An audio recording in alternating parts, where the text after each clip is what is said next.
सेठ रायचंद की फैक्ट्री में वैसे तो बहुत से लोग काम करते थे, लेकिन उन सभी कर्मचारियों में सबसे बूढ़ा और ईमानदार इंचार्ज था केशव, जिस पर सेठ रायचंद आंख मूंद कर भरोसा करते थे।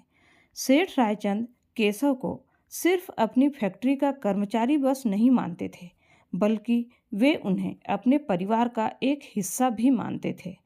केशव को उनकी फैक्ट्री की हर एक गतिविधि के बारे में जानकारी रहती थी। फैक्ट्री में कब नया कर्मचारी आया, कौन छोड़कर गया, कितना फायदा हुआ, कितना नुकसान, ये सब जानकारी केशव को रहती थी। कभी कभी केशव अपनी बेटी के साथ भी फैक्ट्री का मसला सुलझाया करता था।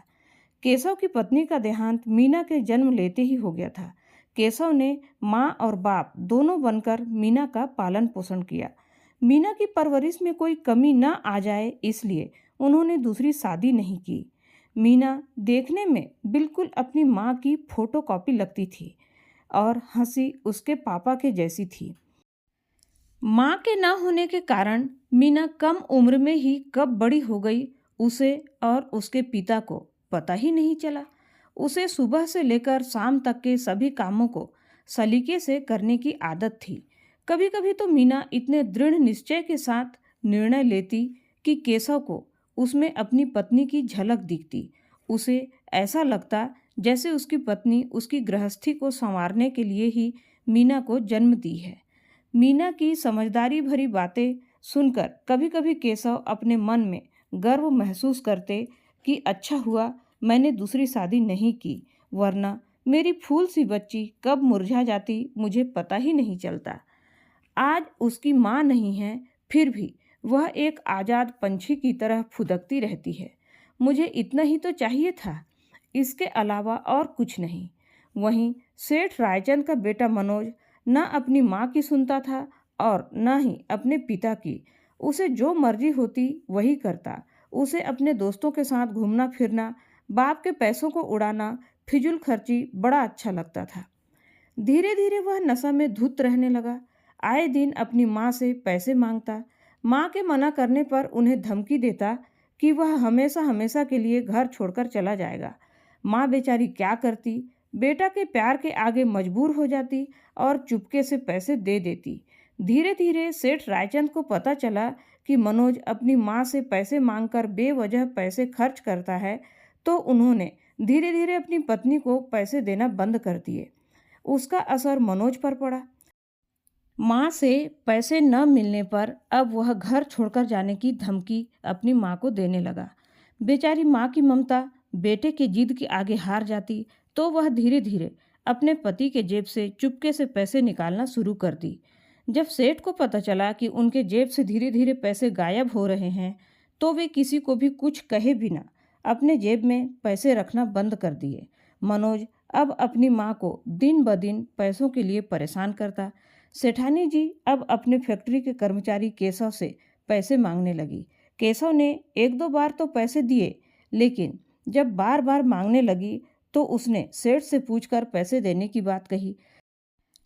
केशव की बातें सुनकर सेठानी तो शर्म से पानी पानी हो गई, यह सोचकर कि अपने ही पैसे नौकरों से मांगने पड़ते हैं। लेकिन मनोज को जब यह बात पता चली तो वह फैक्ट्री में जाकर सीधे केशव का कॉलर पकड़कर बहुत मारा। मनोज के साथ हाथापाई में केशव बहुत जख्मी हो गया। उसे अस्पताल में भर्ती कराया गया और सेठ जी ने उसका इलाज स्वयं करवाया और केशव से अपने बेटे की ओर से माफ़ी मांगी। केशव जब अस्पताल में भर्ती थे, तभी उन्होंने अंगदान का एक फॉर्म भर दिया था। उनका कहना था कि जिंदगी और कितनी लंबी है कोई नहीं जानता, इसलिए मेरे मरने के बाद मेरे शरीर के अंग किसी ज़रूरतमंद के काम आ जाए तो इससे अच्छा दान और क्या हो सकता है। और उन्होंने वहाँ के डॉक्टर और नर्स से निवेदन किया कि अभी यह बात किसी को न बताएं। अब केशव की अस्पताल से छुट्टी हो गई थी और कुछ दिन आराम करने के बाद वह फिर से ड्यूटी ज्वाइन कर लिया। केशव की बेटी मीना को अपने पिता की ऐसी हालत में ड्यूटी जाना बिल्कुल अच्छा नहीं लगता था, लेकिन वह चाहकर भी कुछ नहीं कर पा रही थी, क्योंकि मीना उन दिनों पढ़ाई करती थी और उसकी इतनी उम्र नहीं थी कि वह कहीं नौकरी कर सके। लेकिन उसने अपने आप से एक वादा किया था कि वह पढ़ लिख कर एक दिन ऐसा काम करेगी जिससे उसके पापा को उस पर फक्र हो। और केशव के जख्मी होने के बाद से वह निराश होकर चिंता नहीं की, बल्कि दुगने उत्साह के साथ अपनी पढ़ाई में फोकस किया, ताकि समाज के हर उन लोगों की बोलती बंद कर सके जिनकी उंगली मीना या उसके पिता की ओर उठती हो। समय का चक्र अपनी गति से चलता रहा और मीना भी घर के सारे कामों के साथ साथ अपने लक्ष्य को फोकस करके पढ़ाई करने लगी। और एक दिन उसने बिजनेस की पढ़ाई में टॉप रैंक लाकर अपने पिता का सर गर्व से ऊंचा कर दिया। जब यह बात सेठ जी ने अपने बेटे को नसीहत के तौर पर बताया कि मीना ने टॉप रैंक हासिल किया है, तो वह मीना से भी नफरत करने लगा, क्योंकि सेठ जी आए दिन मीना की तारीफ करके मनोज को समझाते, जिसे मनोज अपना अपमान समझता था। और जब भी मीना सेठ जी के घर जाती, मनोज उसे किसी न किसी रूप में चोट पहुंचाने की कोशिश करता रहता। लेकिन मीना उसकी शिकायत न अपने पिता से करती थी और न ही मनोज के पिता से करती थी। वह उसका सामना स्वयं करना चाहती थी और करती भी थी। एक दिन जब मीना को पता चला कि सेठ जी की फैक्ट्री में किसी कर्मचारी ने गद्दारी करके उनका बहुत बड़ा नुकसान किया है, तो उससे रहा नहीं गया और अपने पापा से सारी जानकारी इकट्ठी कर उसने अपने तरीके से उसे रंगे हाथ पकड़ लिया और सबूत सहित सेठ जी के सामने उसे पेश किया।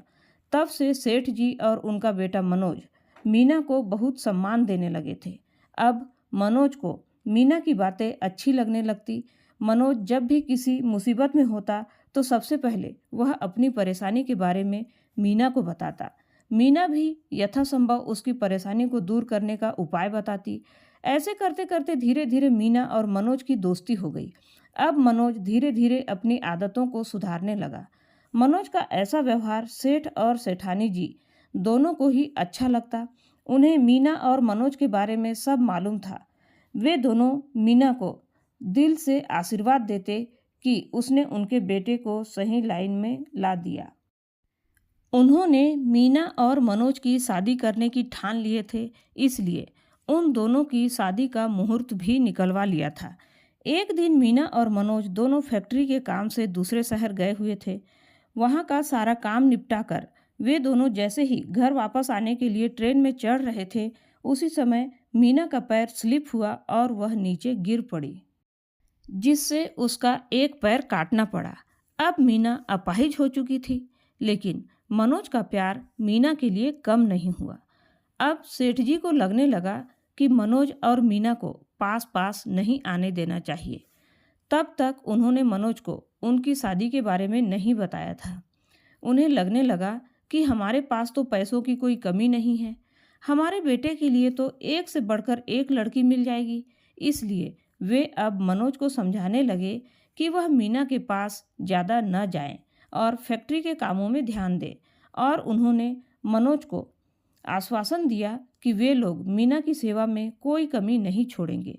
लेकिन मनोज तो मीना को अपना दिल दे चुका था और मीना के पैर कट जाने के बाद तो मीना के लिए उसका प्यार और भी अधिक बढ़ गया था, क्योंकि मीना हमेशा मनोज को कहती कि वह उसका इतना ध्यान न रखा करे, नहीं तो लोग कहेंगे कि एक गरीब की बेटी ने सेठ जी का धन के लालच में उनके बेटे को प्यार के जाल में फंसा दिया, इसलिए आप मुझसे दूर ही रहें। और उस हादसे के बाद तो मीना ने अपने आप को मनोज से दूर रखने के लिए कभी कभी उसके साथ ऐसा व्यवहार करती जैसे वह उसे जानती ही नहीं थी। मीना का ऐसा करना मनोज अच्छी तरह से समझ रहा था। एक दिन मनोज रास्ते से जा ही रहा था कि पंडित जी मिले, जो हमेशा मनोज के घर जाते थे। बातों ही बातों में उन्होंने मनोज को बताया कि उसके मम्मी पापा ने उनकी शादी की तारीख भी निकलवा लिए थे, लेकिन मीना बिटिया के एक्सीडेंट के बाद से उन्होंने अपना विचार बदल लिया। मनोज ने जब यह बात अपने मम्मी पापा से पूछा तो उन्होंने कहा हाँ, लेकिन मनोज बोला लेकिन वेकिन कुछ नहीं, मैं शादी करूँगा तो सिर्फ मीना के साथ, वरना मैं जिंदगी भर कुंवारा ही रहूँगा। मनोज की बातें सुनकर सेठ और सेठानी दोनों ने ही उसे समझाया कि बेटा, जोश में होश नहीं खोना, ये 4 दिन का प्यार है, पूरी जिंदगी एक अपाहिज के साथ कैसे बिताओगे? मीना के लिए अपाहिज शब्द सुनकर मनोज की आंखें गुस्से में लाल हो गई। उसने कहा, आप लोगों की जगह कोई दूसरा मीना को अपाहिज कहता तो मैं उसका जीना मुश्किल कर देता, लेकिन आप लोगों से निवेदन है कि आज से मीना को कोई अपाहिज नहीं कहेगा, क्योंकि मीना जैसी साहसी और बहादुर लड़की अपाहिज नहीं हो सकती। सेठ और सेठानी जी मनोज को नाराज नहीं करना चाहते थे, इसलिए वे चुपचाप हो गए, क्योंकि मनोज उनका इकलौता बेटा है और ज्यादा विरोध करने से घर छोड़कर न चला जाए। अब उधर एक दिन फैक्ट्री में काम करते करते केशव जी 3 मंजिल के ऊपर से नीचे गिर गए, जिससे उनका देहांत हो गया। लेकिन मरने से पहले उन्होंने मनोज का हाथ पकड़कर निवेदन किया कि वह उनकी बेटी का ध्यान रखें। अब केशव जी के चले जाने से तो मीना बिल्कुल ही टूट गई थी। अब वह भी इस हालत में जीना नहीं चाहती थी, इसलिए नींद की बहुत सारी टेबलेट खा ली। इसलिए उसकी तबीयत धीरे धीरे बिगड़ने लगी। मनोज जब उसके घर गया तो देखा कि मीना बेहोश पड़ी है और नींद की टेबलेट सारी खत्म है। उसे समझते देर नहीं लगी कि मीना ने अपने साथ क्या कर लिया है। उसने मीना को उठाया और जल्दी से अस्पताल में भर्ती करवा दिया।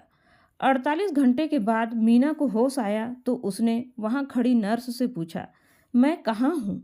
नर्स ने बताया कि आपकी तबीयत बहुत ज़्यादा खराब होने के कारण मनोज सर ने आपको यहाँ भर्ती किया है और थोड़ी सी भी देर हो जाती तो आपकी जान भी जा सकती थी। नर्स की बातें सुनकर मीना की दोनों आंखों से आंसू बहने लगे। मनोज को जब पता चला कि मीना को होश आ गया है तो वह दौड़कर उसके पास गया और उसे समझाया कि वह कितनी भी कोशिश कर ले, लेकिन 7 जन्मों तक भी उससे पीछा नहीं छुड़ा सकती। और मनोज ने बड़े प्यार से उसके सिर पर हाथ फेरते हुए डबडबाई आंखों से उसकी तरफ देखा और कहा, प्लीज़ मीना, मुझे छोड़कर कभी जाने की सोचना भी मत।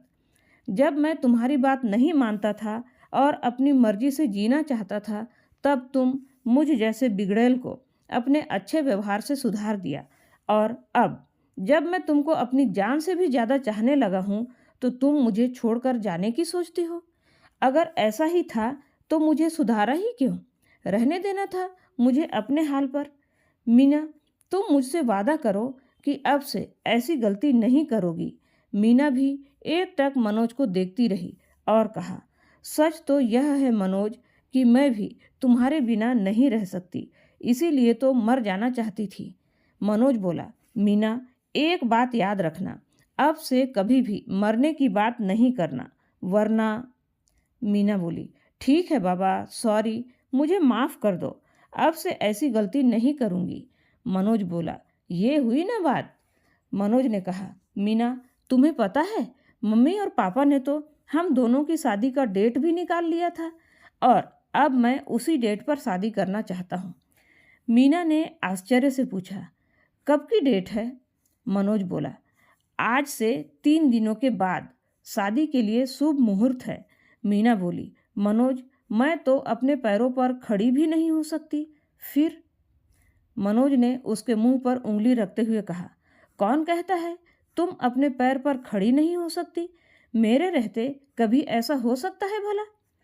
फिर मनोज ने मीना को अपने हाथों से भोजन कराया और दवाई देकर कहा, मीना, अब मैं चलता हूँ शादी की तैयारी करने। तुम तैयार रहना दुल्हन बनकर मेरे घर आने के लिए। मनोज अब अपने माता पिता को अपना आखिरी फैसला सुनाते हुए कहा, आप लोग मेरी शादी में शामिल होंगे या नहीं? अगर आप लोगों का जवाब नहीं है तो मैं अभी के अभी इस घर को छोड़कर चला जाऊंगा। सेठ जी बोले, बेटा, तुम हमारी इकलौती संतान हो, अगर तुम खुश नहीं रहोगे तो इस धन का हम क्या करेंगे? तुम्हारी खुशी में ही हमारी खुशी है। लेकिन बेटा, मीना तो अभी अपने पैरों पर खड़ी भी नहीं हो सकती, फिर शादी? मनोज बोला, पापा, उसका टेंशन आप न लें, वह सब मुझ पर छोड़ दीजिए। अब शादी का दिन भी आ गया। मीना दुल्हन के जोड़े में इतनी सुंदर लग रही थी कि कोई भी देखने वाला देखता ही रह जाए। मनोज अब मीना को अपनी गोदी में उठाकर शादी के मंडप तक लाया और विवाह की सारी रस्में पूरी की। अब बारी थी फेरों की, तो मनोज ने मीना को अपनी गोदी में उठाया और पूरे 7 फेरे लिए और दोनों ने एक दूसरे को सातों वचन दिए। मनोज ने कहा, मीना, अब तुम्हारा सारा सुख दुख मेरा भी सुख दुख होगा, इसलिए अब तुम्हें घबराने की कोई जरूरत नहीं है। मनोज का ऐसा प्यार देखकर उसके मम्मी पापा को बड़ा बुरा लगता था, क्योंकि मीना अब अपाहिज जो हो गई थी। उनके मन में यही डर बना रहता था कि समाज के लोग, रिश्तेदारी के लोग और पास पड़ोस के लोग क्या कहेंगे कि इतने अमीर लोगों के लिए इस दुनिया में लड़कियों की कमी हो गई थी क्या, जो इस गरीब अपाहिज लड़की से शादी कर दिया अपने हीरा जैसे बेटे का। अब समय धीरे धीरे बीतता गया। मीना अब अपने पति मनोज के साथ फैक्ट्री तो नहीं जा सकती थी, लेकिन मनोज से रोज वहां की गतिविधियों के बारे में पूछती। एक दिन मीना को पता चला कि फिर से किसी ने उनकी फैक्ट्री में हेरा फेरी की है, तो वह मनोज के साथ फैक्ट्री जाने की जिद की। मनोज ने डॉक्टर की सलाह से मीना का नकली पैर बनवा दिया। अब मीना उस नकली पैर की सहायता से धीरे धीरे चलने लगी और मनोज के साथ फैक्ट्री जाकर 1 सप्ताह के अंदर ही उस गद्दार को पकड़ लिया, जिसे मनोज 6 महीनों में भी नहीं पकड़ सका था। मीना की बुद्धिमानी से सेठ जी और सेठानी जी बहुत प्रभावित हुए और उन्होंने मीना से माफ़ी मांगा कि हम लोग हीरा के समान बहू का अनादर किए। मीना बोली, आप लोगों की कोई गलती नहीं है। शायद आपकी जगह मैं होती तो मैं भी वैसा ही करती जैसा आपने किया, क्योंकि हर माँ बाप अपने बच्चे के लिए बेहतर ही सोचते हैं और आप लोगों ने वही किया। आप लोगों के ये हाथ हमें आशीर्वाद देने के लिए उठने चाहिए, न कि माफ़ी मांगने। मीना की ऐसी समझदारी भरी बातें सुनकर मनोज के मम्मी पापा ने मीना को दिल से आशीर्वाद दिया और सभी खुशी खुशी रहने लगे। तो दोस्तों, मनोज ने मीना के साथ शादी करके सही किया या गलत, आप अपने अनमोल विचार कमेंट करके ज़रूर बताइएगा। और हमारे इस चैनल में नए हैं तो सब्सक्राइब ज़रूर कीजिए